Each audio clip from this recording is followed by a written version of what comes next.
Hello and praise God, viewers. Welcome back to our Keeping the Faith show. And we really thank God today because of giving us a good time. It is our firm belief and prayer that the Lord has kept you since the last time we were together right on this platform. Keeping the Faith show coming to you on PrayerCave TV. Thank you for keeping it PrayerCave TV. Keeping the Faith show, we promise that we'll be bringing you life journeys of believers who have kept the faith, have fought the good fight of faith, and have seen the rewards of the Lord. Like Paul said, I have fought the good fight, I have run the race, and I have kept the faith. So we want to bring you, and our eyes are on the ground to see what the Lord is doing, so that we can bring you these believers and their journeys. Today, on our today's episode, I'm your host, Evans, and on today's episode, we have a very special guest. He's a believer. He's a man who has gone very many tough things, and he has stood with the Lord. He has kept the faith. And today we want to believe and pray that as you listen through his testimony, that just like the word of the Lord says, the spirit, the testimony of Jesus is the spirit of prophecy. We are praying that this prophetic word will come to you wherever you are and it will touch your life. And as you listen through here, you will be able to tell of what God can do even in your life. We believe that as he testifies, he will do it again in your life. In the name of our Lord Jesus Christ. So let's join in together. Welcome to our faith show today. And let's hear what God can do. Let's see what God has done in the life of our guest today. Welcome on board, Edwin. Asante sana. Thank you very much. Karibu sana. Asante. It's so good to have you on our show today. Good to be here. Thank you for creating time for us that You're- may become a blessing to many people who are viewing us today. You're welcome. You're welcome. It's my pleasure. Great. So people are wondering, who is Edwin Karia? Could you please tell us a little bit about who is Edwin? Actually, thank you once again for the opportunity. Edwin Karia is, of course, a born-again believer. I'm a believer in the Lordship of Jesus Christ. And I'm a young man, Yes. born in a family of 3. Actually, the firstborn in my family. And as a young professional, I am actually a social worker by profession. Wow. Yeah, but currently actually practicing something different. I'm actually the assistant operations in one of the events companies in Kenya. Wow. And I thank God to serve him in whichever capacity and abilities that he has actually enabled me to. So yeah, in brief, that's Edwin Karia in a nutshell. Wow. Yeah. It's good to have you. So like you've said, you are practicing something different from what you studied. Yeah. Talking of studies, I think we will start it right from there. Yeah. I know you have gone through a study journey, and Yeah. I know your life is a testimony in itself, and I know that there are many people who have been touched by your life. Now that we have mentioned about studies and all that, so let's start it from there. You know, I'm trying to figure out to just imagine how we can get started and which part to highlight, but let's start it there. You were in school, how your study life was in brief, that we may come and see the hand of the Lord and in this journey of keeping the faith. Thank you very much. Actually, how do I start it? As like every other young man, ambitious and expectant of life itself, I actually went to school to study social work back in the days after high school. And actually, the reason as to why I chose social work is because I was so much attached to the humanitarian activities. I wanted so much to actually have an input in helping change the lives of human beings in this world, like from the things that people go through, the hardships, helping them understand, and also myself understand the dynamics of human beings and how I can actually chip in with my giftings, with my talents, to make sure that we see the world becoming what God actually envisioned it to be. So I'm so moved in seeing people change, especially in matters to do psychosocial support. Wow. And it's an area that is so passionate to me. Actually, beyond study, it's an area that is actually very dear to me. I'm moved actually by seeing human beings come out of the dysfunction that is currently in society, to adopt actually the kind of lifestyle that God intended for mankind to live, because God created a life of order. True. Because He's a God of order, and He brought order to the world. Actually, if you can check out the chronology of the creation story, everything happened systematically. A perfect order. Yes, a perfect order. And so I am so consumed with, of course, not that I'm perfect, but I'm so consumed with wanting to see a world that is orderly, and a world that actually embraces the love of God, and the clear intentions as to why actually He created the world in the first place. Wow. And so you had to now pursue that in your career, in your school. Yes. And specifically in your degree, your graduate levels. So take us back again to that point when you were going through your school life, especially at the campus. I know there is a lot that you have gone through and God has seen you through.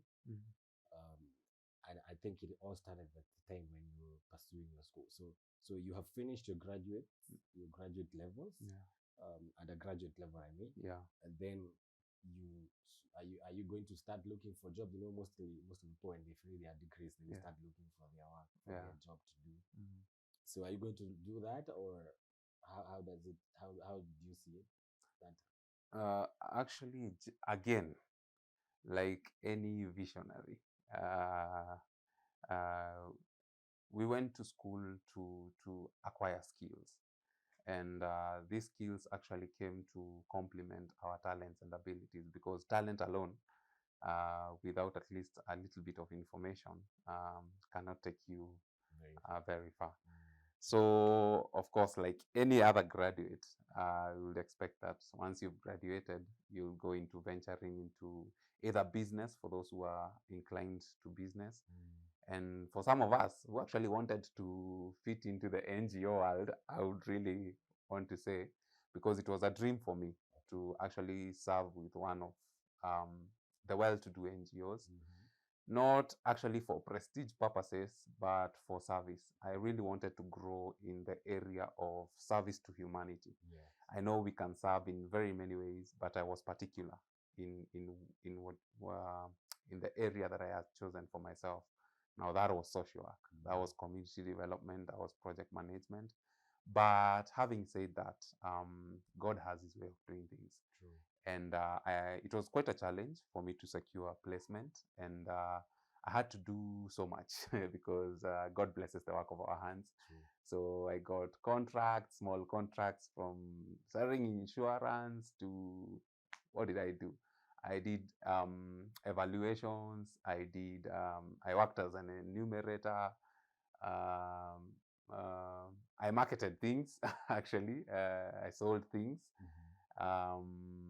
But then it got to a point where I had to reflect back and actually analyze myself, because now these jobs are not forthcoming, and because I couldn't just stay like that without doing anything. I had to add value to myself. So I opted to go back to school. I think that was back in 2015.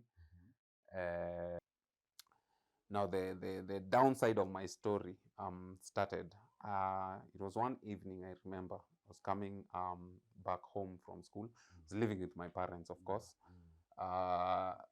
And venye mtu analala tu kwa couch because you're tired, you've been studying, you've been doing all manner of things during the day, and I dozed off on the couch. So upon realizing, in the middle of the night, upon realizing that I'd actually slept on the couch, so it's me to wake up and go to bed. Now, the art of me waking up from that couch and folding my left leg I've never felt pain like that time. As in, it was a very strong and sharp pain. And I thought maybe it was a muscle pull, maybe nililala vibaya. Yeah. So I was quick to like brush it off. But now folding the leg and unfolding the leg was trouble. Just like that. Just like that. And now the most interesting thing, I didn't wake anybody up. It's in the night now. It's in the night, the wee hours of the night. And I see no reason to wake anybody up, because I thought it was a kimasocram somewhere, and time will deal with it. Yeah. But now that night was trouble. That night was trouble. Actually, I never slept. I never went to bed. I persevered till morning.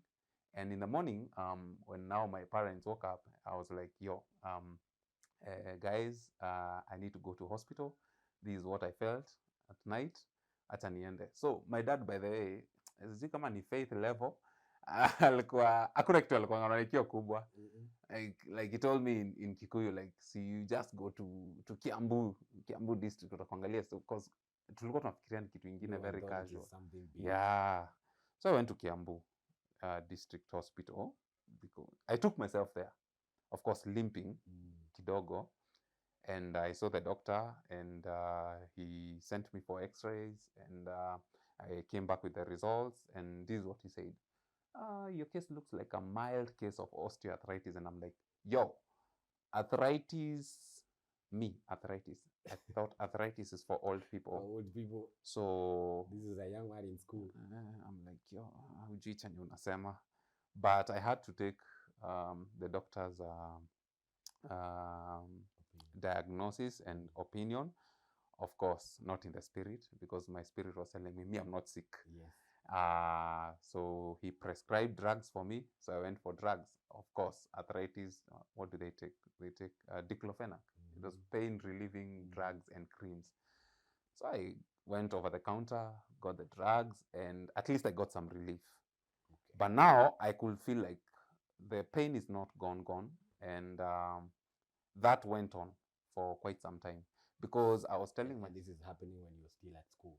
I'm still at school. So you're going to school with pain? Yes. And manage. Actually, let me mention, my walking style changed. And actually, most of my friends, especially the huge number that is actually in Word of Faith Church, where fellowship, walikuwa na, but it was a tough time. The questions of what's happening to your leg, you see, you don't understand. Even yourself, you don't understand. You don't know. And I'm like, the doctors told me it was osteoarthritis. And everybody is like, so you seek another opinion? I'm like, yo, he told me to take drugs, and I'm feeling better. But the problem actually escalated.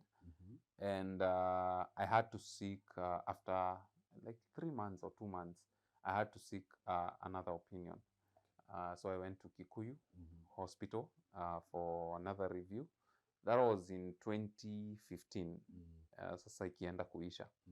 So I go to Kikuyu, and they ran tests on me, blood tests, now checking for infections, because now the doctors were suspecting that this was an infection. But for them to determine what kind of an infection it is, they had to go deep. So they took me for blood tests, and the blood tests came, and they also took me for MRIs and all those manner of scans. And those things were scary. Like that MRI machine is one uncomfortable thing. I know. And now the problem was my knee at that time, without flexing it, it was trouble. It was pain mixed with discomfort. So for those of us who have gone through MRIs machines, you see, you have to stay still. Yes. Until they get, and for a long time, until the whole procedure is completed. So it was one experience that I didn't love. Actually, I don't like MRI. MRI is trouble for me. But anyway, the doctors had to do what they had to do. So they ran the tests, and there is any diagnosis that comes? Yes. Now, the other interesting thing is when the results came in, actually, the report that I received, they actually told me that I had an infection. Now, what actually caught my attention is that this infection didn't have a name. They just So told it's me you one that had, they can't tell. yes, you have an infection. And I'm like, what kind of an infection? It's an infection, so we can try these drugs first. You see, I'm not a doctor, so I have to You flow. just have to admit. And then now the narrative of Kikuyu Hospital, and they are good doctors, by the way. You believe in them, Yes. and because at the end of the day, doctors are still used by God. True. So I had to believe, by the way, it's an infection, so take drugs as I believe God for healing. True. And that went on for quite some time. And my leg kept on becoming worse and worse and worse. Now the limping went to, now I'm not limping. Now the knee has taken a certain kind of shape. I could not unfold my leg beyond that point. Wow. So actually nikitembea ilikuwa like a stump. So it was like a stump. And everybody was like, why are you walking like that? And you see, you can't explain. Even you yourself, you can't. You can't explain. The doctors have told me it's an infection. What infection? I don't know. So you see, telling people you don't know, they will actually propose different suggestions, hospitals, and all that. People give you many ideas. Yes. So you take through that diagnosis and then you're taking treatments and it's not happening. So what happens now after this? Because I'm still remembering you at school. Now this is the experience of getting treatment and it's not coming through. So will you complete school in this condition? What happens? Actually, by God's grace, I actually managed to crash program and finish my coursework. That is classwork. Yeah. Because I did my classwork within a year. Okay. So at least I can give God thanks for that, because he allowed me through. It was not easy, but yes. I actually pulled through. So I finished and actually excelled very well in it. At least I was proud of myself. And but now the sad part was, after finishing my coursework, now crossing over to 2016, now the leg became even worse. Remember, this time I'm taking drugs almost every day. Every day. Like my body was like a chemist. Every day. Like diclofenac and me was one. It's like a cup of tea. Exactly. Now the worst thing was, it gets to a point where you're so used to them and the body is resisting. So you have to go on break. And when you go on break, of course, that means pain. Yes. And for like 2 days, 3 days, so that your body can actually accept the drugs again. So that was a chain, that was a cycle. And towards the end of 2016, of course, all hell began to break loose. And at this time, actually, I'm still looking for placement. Doing all manner of contracts just to keep me going. At times, I would go for long spells without work and finances, and actually, it was a tough time also psychologically, because my mates, everybody is doing their thing. Unasikia mtu ameoa and you're like, yo, what is happening? Unasikia mwingine amekwambia, today I've started this business, I'm employed, I'm doing this, I'm doing that, and I'm like, God, I know I am not that daft, but what's happening? What's happening to me? Yeah. Just hold it there. Our viewers, our guest is Edwin Karia, a man who has gone through a lot. And we have just seen his story, his testimony, his journey, and how God has helped him through that season. And we are now at a point when all hell broke loose. He has gone through the pains. Him and medicine were one thing, almost like he says. We will take a short break. While we come back, we will see what is this hell that broke loose? What happened to his knee? Keep it right there. We'll be right back.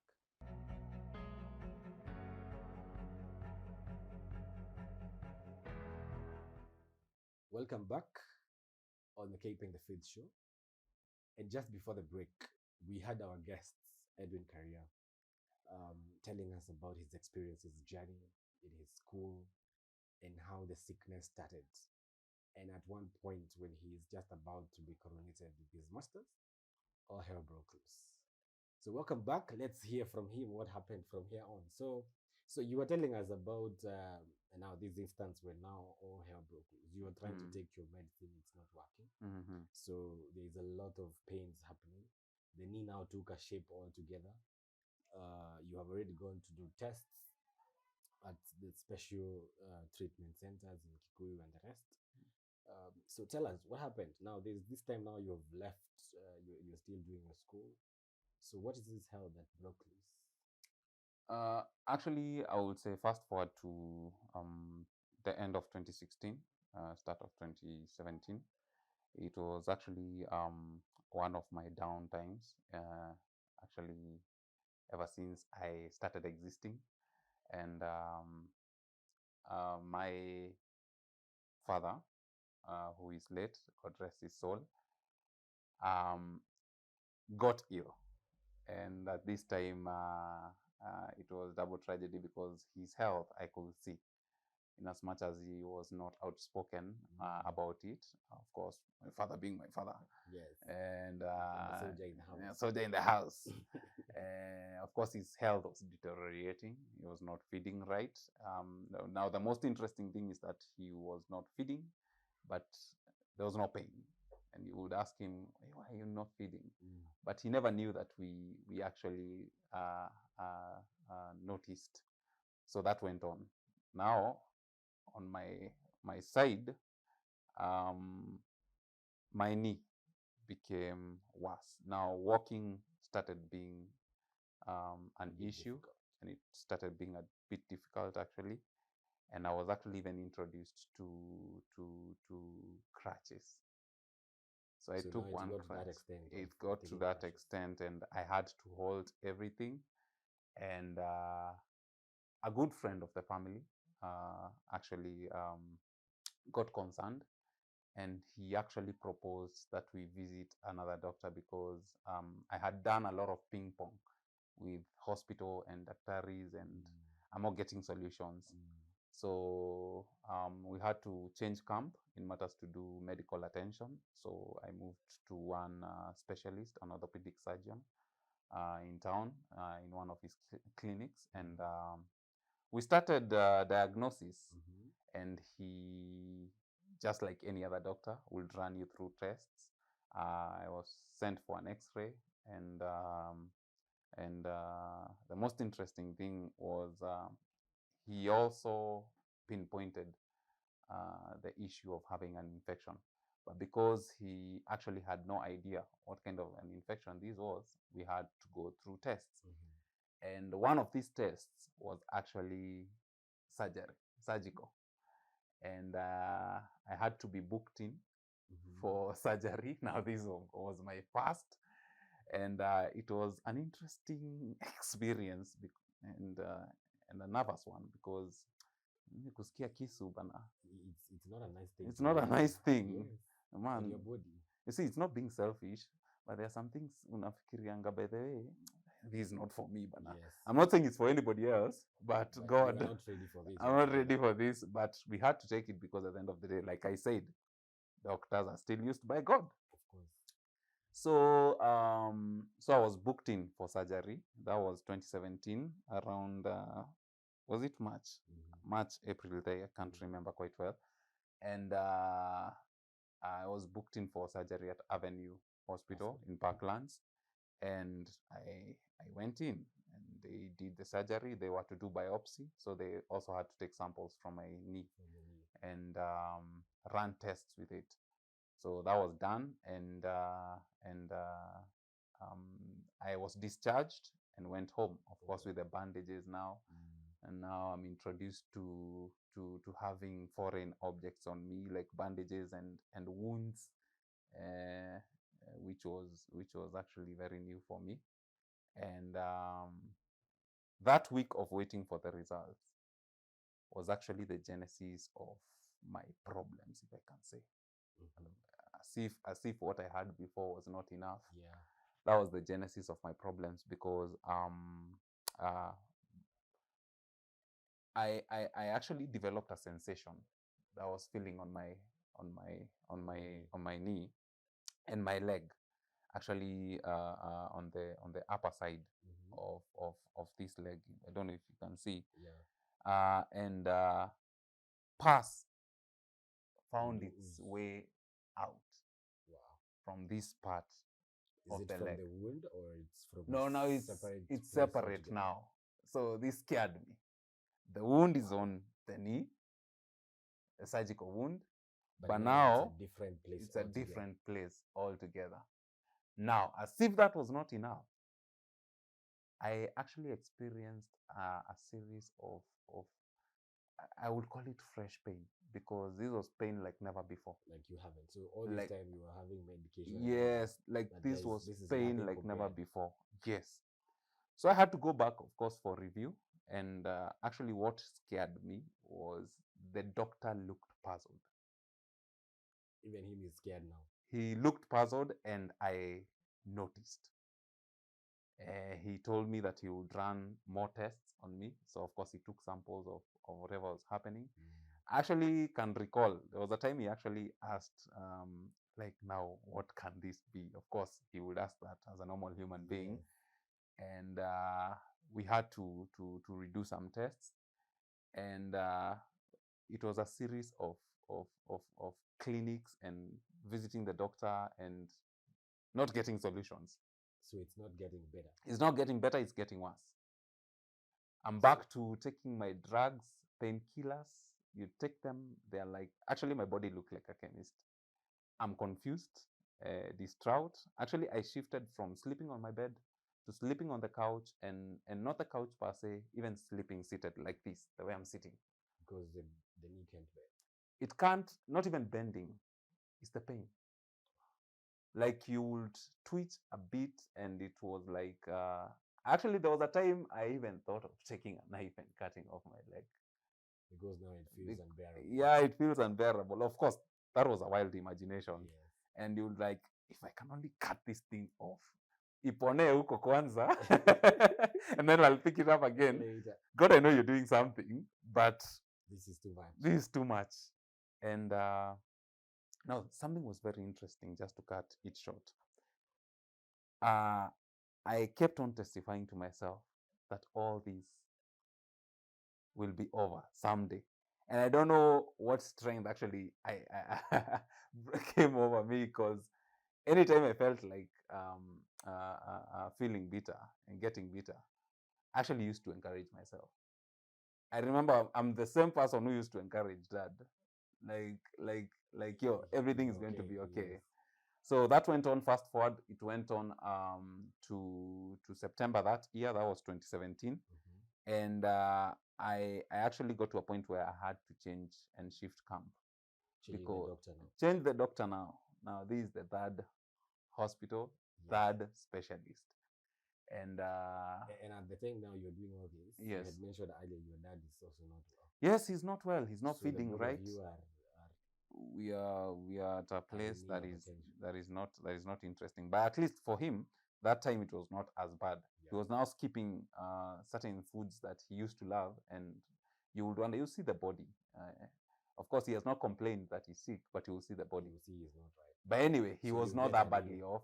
yeah. So he's not badly off, but Yes. you get now a new specialist. Yes, I get a new specialist. So how is the experience with the new specialist?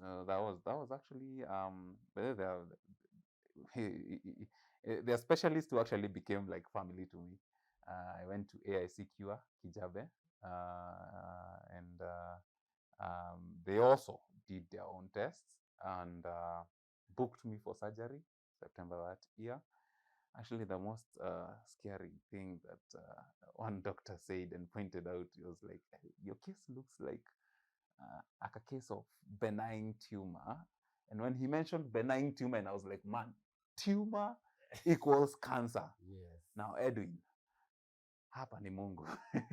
It has been God all through, but God, please come. You haven't heard of this before. But anyway, I didn't have an option.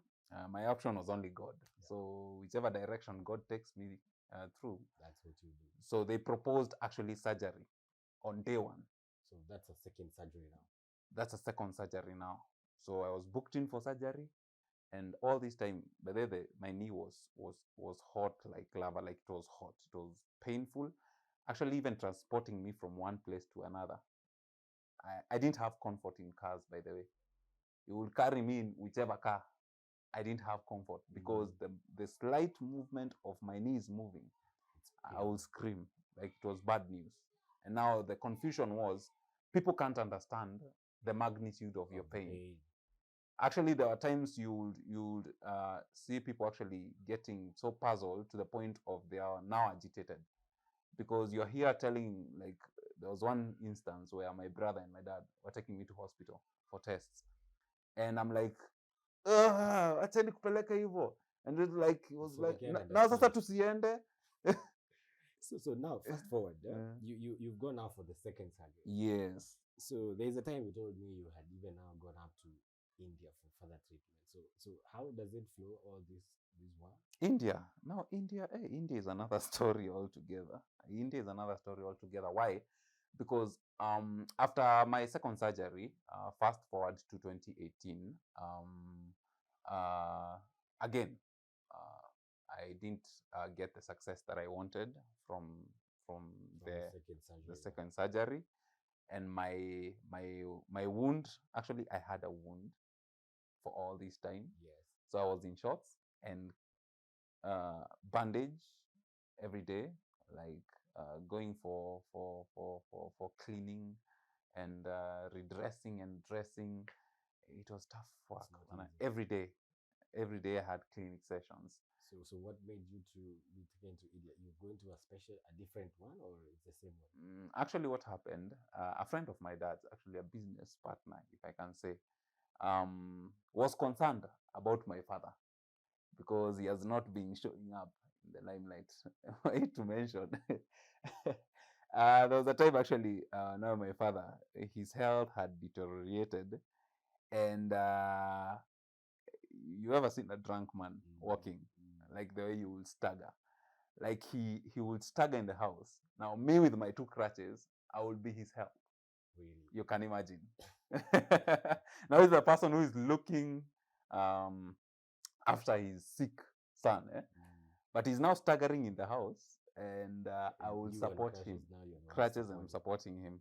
But we had to encourage one another at the end of the day, because it got to a point where now my sickness was not like sickness. Now I was concerned about him more than I'm concerned about myself. It has been there for a long time. Yeah, it has been there for a long time. So it's not that you're getting used to, but what is happening to you? And that went on, and he was summoned by one of his business associates, and he was like, "Hi, Karia, sije kuona for quite some time. What happened?" And he was like, "Actually, hata sina shida," because someone had hinted that he was sick, and he was like my father, typical father, Mr. Ngoge Karia. I'm not sick. Hata ule mtu ako mgonjwa ni kijana. So what happened? Sasa unaona amedak. Yes, si mgonjwa, anaonekana ameisha. And he was like, blah, blah, blah, this happened, and the story was given, and he suggested, by the way, why don't we take him to India? And he's like, hey, India, now we're talking about money. It's money that I don't have, and he has spent my money. So already he has gone through. He has gone through. Yes. And he was like, now, why don't you do this? I'll check a certain percentage of the money, and you now talk to your friends. And pengine alikuwa nafikiria sasa pengine he's on the same level as him. I just call 10 or 3 people. I'll give them boozy. We take your son to India. And he was like, my dad, of course, let me pray about it. So he went and prayed and actually felt the conviction. And we started the process of actually asking God to direct us to people actually to help us with the fundraiser. So the fundraiser happened, and now yes. Now before going to India, now again, we got a hitch because now my father's health was way worse, and he had to be admitted in Nairobi Hospital. Wow. And now when you talk about Nairobi Hospital, this is a family that has done fundraising for India. Now we're talking about Nairobi Hospital. And he was taken in. Actually, that week, I remember, hakuwa na shida. Like, he didn't have pain or anything, but he was not feeding. Like, anaulizwa, unaumwa? No. I'm not feeding. And we're like, why are you not feeding? Are you stressed? Is it about me? And I'm like, you know me better. Yeah. I'm beyond stress. Yes. And everybody actually thought that my father's health had something to do with my being sick, Yeah. which was not the case. True. I think he was also going through his own transitions. Mm. And one weekend towards his intended discharge from hospital, he was actually discharged. I was told on Monday, kuna test tunangojea. On Monday we'll discharge you to go back home because hakuna kitu tunaona ngumu. We'll just send kama kuna mtu atakuja kumonitor. And it was like, okay. Now that Saturday, of course, people go for reviews and stuff like that, and people would come and visit, and normal visit, like nakuja 4 o'clock kutembea. So my mom and one of my cousins walk into his room, and ninasikia ati zile nduru zilikuwa hiyo siku. And remember that day, Mungu yuongelesha watu for sure.